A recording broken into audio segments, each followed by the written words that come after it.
J'ai eu des déceptions. J'ai vu les fois où j'ai demandé des choses. Et j'ai pleuré pour avoir des choses. Et j'ai supplié pour avoir des choses. Et je n'ai pas réussi à les obtenir.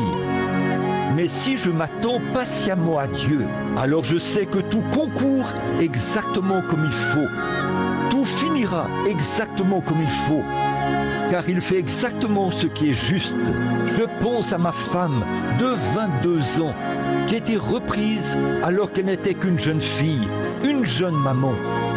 Quand on pouvait lire dans la manchette des journaux, une jeune mère, le révérend est décédé. Oh, comme mon cœur a saigné. Je ne savais pas quoi faire, mais aujourd'hui, je sais que tout concourait à mon bien. Je sais que la vie devait être broyée et tordue et écrasée pour en faire sortir ce qu'il y avait à l'intérieur. Il y avait trop de Branham là-dedans. Il fallait qu'on l'écrase pour faire sortir cela avant que Dieu puisse se faire connaître. Il y avait trop de vous en vous, au point que Dieu a dû l'écraser par des épreuves. Et pendant que cet écrasement se produit, c'est difficile.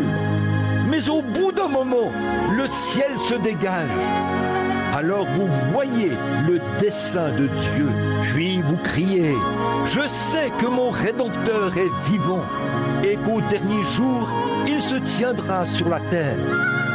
Quand les vers de ma peau détruiraient ce corps, de ma chair, je verrai Dieu. Ces petites épreuves et ces choses ne durent qu'un moment, puis elles s'estompent et disparaissent.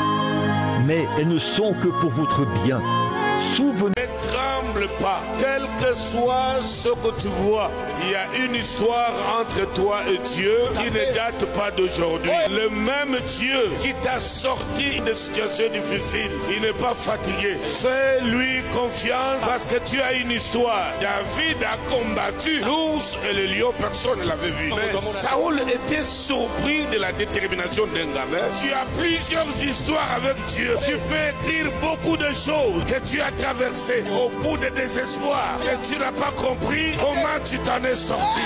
C'est pourquoi moi je l'appelle ton secours, qui ne vient jamais arrêter, qui ne constate pas les dégâts, mais il est le secours qui ne manque jamais. C'est pourquoi il te dit, sache bien que si l'on forme des complots, ça ne vient pas de moi. L'onction réveille à nous les souvenirs des hauts faits de l'Éternel. Même quand tu veux tomber, souviens-toi, il est là à tes côtés. Ne pleure pas, ne rentre pas dans la chambre, tu commences à pleurer, regarde l'ennemi en face, dis-lui j'ai une histoire avec Dieu, sinon je ne serai pas l'homme qui te parle aujourd'hui. J'ai une histoire avec Dieu en secret et avec toi, elle sera publique. Fortifie-toi, prends courage, lève-toi avec courage. Tu as une histoire avec Dieu. Amen. Avec ce Dieu-là, tu as une histoire. Tu l'as jamais raconté à quelqu'un, mais cette histoire-là est vraie. Le haut fait de Dieu en ta faveur. Pour cette fois-ci, le trophée que tu vas soulever est plus que le trophée de Champions League. Amen.